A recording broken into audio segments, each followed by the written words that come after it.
Welcome. This is my portfolio for 904 as part of our completion of our program. And how it all began, my name is Michelle Vass, and how it all began, we started the whole program attending the VCC location in person for a number of weeks. Then all of a sudden, this COVID hit. No one knew what the virus was or how serious.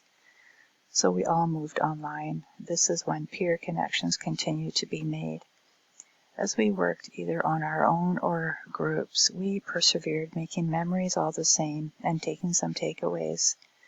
Each term, I have highlighted 2 or 3 things as I complete this portfolio with the intention of doing my action research on gamification, as used with adult language learners.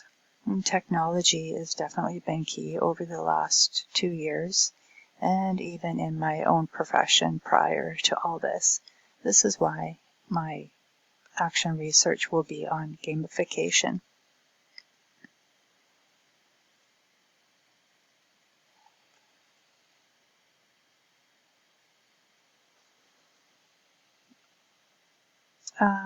Starting with the first course, I have a greater understanding of Vygotsky theory thanks to Dr. Natalia. Before the program, a fellow colleague of mine expressed their infatuation with this theory. As the theory was being explained, I had an aha moment that this could be actually applied to any age, therefore adult learners, and that's how it all began for me. The other aha moment was the canon. Like, what is the canon? I had no idea what it actually meant. And what an eye-opener. As I delved deeper into this, had me researching more and more. Going into the next program, what stood out for me was Jean LaVey and situated learning. We learned just by sitting, by being there and observing, so that was interesting. And Peter Jarvis's lifelong learning is definitely suitable for language learners. So the concept confused me the most was the situated learner, and while I would have to say by far it was the toughest, it was like having to feel air and I couldn't get a hold of it. But after creating an animation and writing the dialogue for it, it finally came to me what it actually was. So that's a good example of gamification by myself using gamification as a student and adult learner. It was a prime example of how that actually does work. So Peter Jarvis's learning theory diagram and situated learning somewhat meld in and they blend in together. At the end of his diagram, which is why I chose these 2 theories, as they intertwine with each other.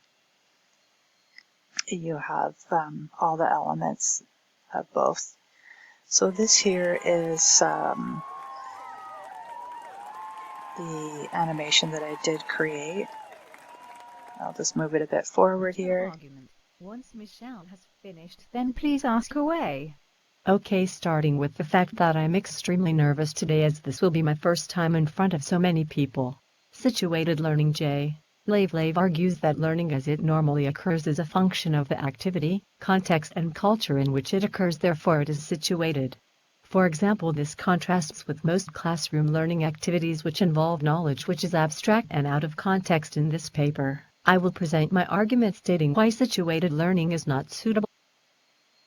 So this was an animation that I did create, and at first the opening talks about how situated learning would not be suitable for an online situation. But this theory was also designed and developed 40 years ago, and times have changed. Internet was not even a thing, and situated learning could definitely be applicable in an online environment.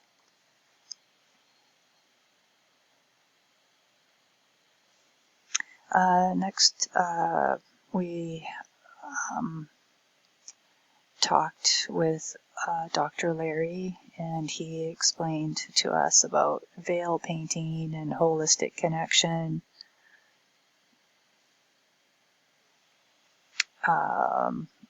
For designing curriculum. It was really intriguing to realize that when designing a curriculum, it is a form of veil painting, and putting it all together when you start with the program, it may end up turning into something different. The next program we took was with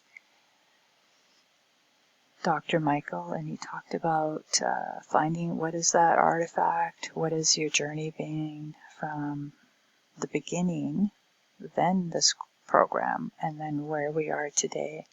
A quote that he suggested or did state was, recognizing the discrepancy between what is and what should be is often the beginning of a critical journey. And this quote comes from Stephen Brooksfield, 1995. So this brings me to examine my teaching practice. This is where we were to create an animation about where we were, where we are, and where we are going. And I'm just going to fast forward this a little bit. To help some of my classmates who were non-native speakers, and it didn't matter if it was the main instructor or the instructor that would come in for a workshop or whatever it was. There seemed to be this feeling that I was teaching in some way, but it didn't occur to me that that's what it was that I was experiencing. One of our activities at the end was we were going to do a potluck, and each individual would make up something. Anyway, so that was a small portion of the full animation there. That was just one of our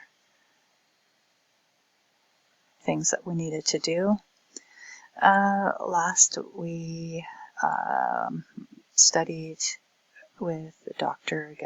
Glenn, and we learned about Caffarella and Daffron, so adult programs for adult learners, a practical guide, and also curriculum design, and to be aware of current day stuff, as it were.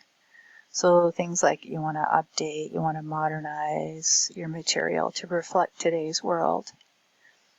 The biggest takeaway from this one is we did a research on, we all picked an institution to research about, and I realized that even though you think you have researched, there's just so much homework before, during, and after. That was the biggest takeaway. Before I entered into this 904, I had completed the ethics course, which was extremely interesting. By the beginning of that particular course, looked at what research was like back then and what it is today. Definitely had some questionable ways of how they used to, so I'm glad that things have modernized. So thank you